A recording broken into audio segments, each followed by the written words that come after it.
के आयोजन में समापन कार्यक्रम में मुझे भी आने का अवसर मिला। ये जो 3 दिवसीय कार्यक्रम है उसके बारे में अभी मैं चर्चा कर रही थी, बहुत सारी मुझे जानकारी मिली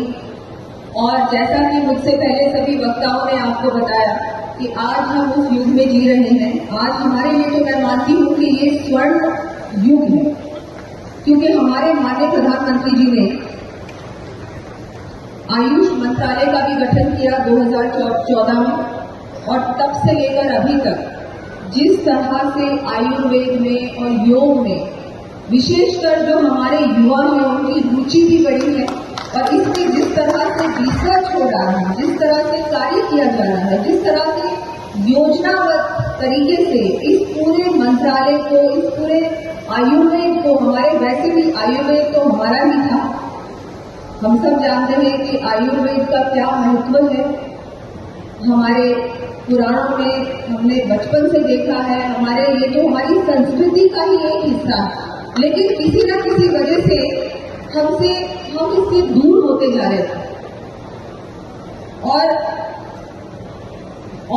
दूर होने की वजह से क्योंकि बहुत सारी सरकारें आई, किसी ने रुचि नहीं ली, किसी ने सोचा नहीं आयुर्वेद के बारे में और हम लोग दूर होते रहे। लेकिन अब हमने देखा 2014 से लेकर अब तक जिस तरह से युवाओं में रुचि बढ़ी है, जिस तरह से पूरे विश्व भर में, बहुत खुशी की बात है आज हमारे बीच एक एम्बेसडर है, एक नॉर्थ मैसेडोनिया से ये पधारे और ये तो मैं कहूँगी आपको कि मैं जहाँ भी जाती हूँ पूरे विश्व भर में आयुर्वेद के प्रति, योग के प्रति जिस तरह से इंटरेस्ट बढ़ा है, रुचि बढ़ी है, सब लोग जानना चाहते हैं कि आयुर्वेद क्या है। और आयुर्वेद का लोगों ने देख भी लिया कोविड के समय, सारी एलोपैथिक मेडिसिन एक तरफ और आयुर्वेद एक तरफ। हम सब ने काढ़ा लिया है,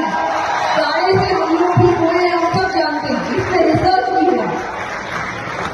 तो जिस तरह से आयुर्वेद है, जो आयुर्वेद का जो हम सब जानते हैं, जो आयुर्वेद से हमारे शरीर में, हमारे जिस तरह से आयुर्वेद क्रॉनिक डिजीजेस, ऐसी बीमारियां जिसका आज एलोपैथी में कोई इलाज नहीं है, लेकिन आयुर्वेद में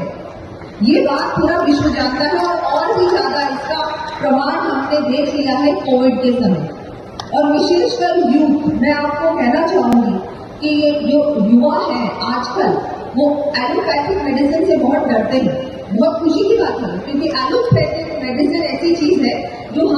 हमको उसका इलाज हम जानते हैं कि ट्रीटमेंट है, बिल्कुल टेम्परेरी इलाज तो हो जाता है, लेकिन जो हमारी अंदर से जड़ से जो बीमारी है उसका अगर हम इलाज करके, आप लोग सब यहाँ पधारे हैं, आपने इसमें भाग भी लिया होगा, बहुत सारा हमको यहाँ पर जानकारी भी मिली है, बहुत सारे ऐसे टॉक्स भी हुए होंगे, बहुत सारे यहाँ पर हमारे बड़े बड़े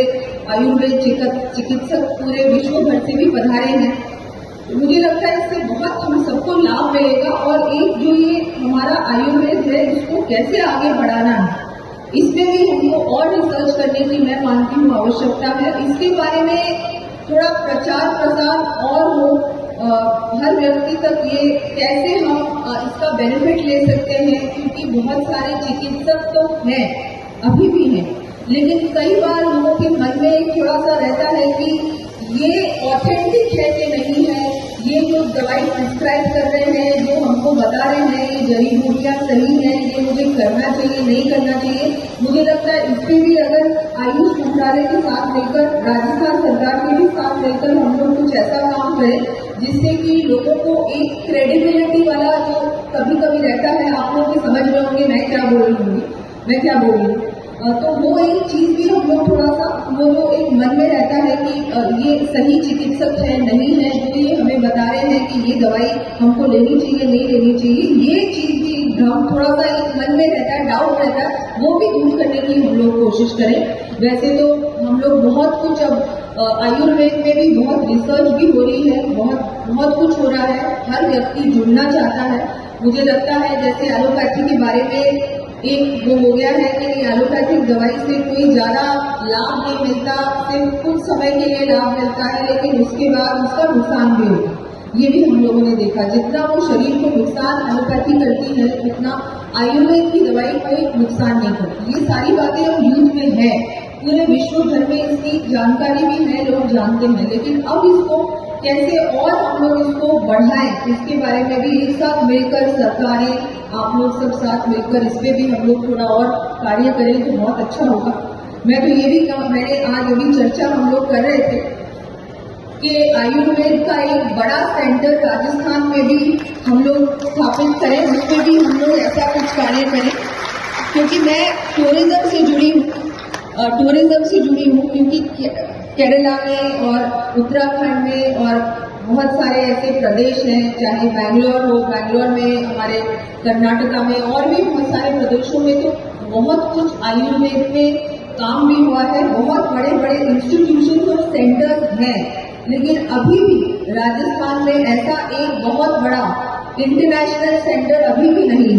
जिसमें बाहर से भी लोग आए और बाहर से वो आके रिसर्च भी करें, वहां पर हमारे स्टूडेंट्स सीख भी सके आयुर्वेद के बारे में, और वहां पर ऐसा भी हो कि वहां एक बहुत बड़ा ऐसा सेंटर बने जिसमें कि अगर कोई लाभ भी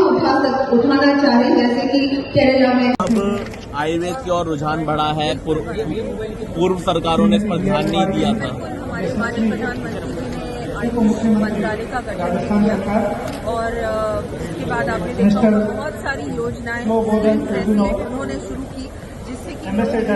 आयुर्वेद के बारे में जाने भी, उसका लाभ भी उठा सके। कोविड में भी हमने देखा आयुर्वेद अपनाने से, आयुर्वेद की दवाइयां लेने से इम्यूनिटी बढ़ी है बहुत सारे लोगों की, और अब क्या है, थोड़ा सा एलोपैथी से थोड़ा सा हट रही है, दूर हो रही है, और आयुर्वेद, नेचुरल मेडिसिन, नेचुरल जितने भी ट्रीटमेंट्स है, योग है, उसको ज्यादा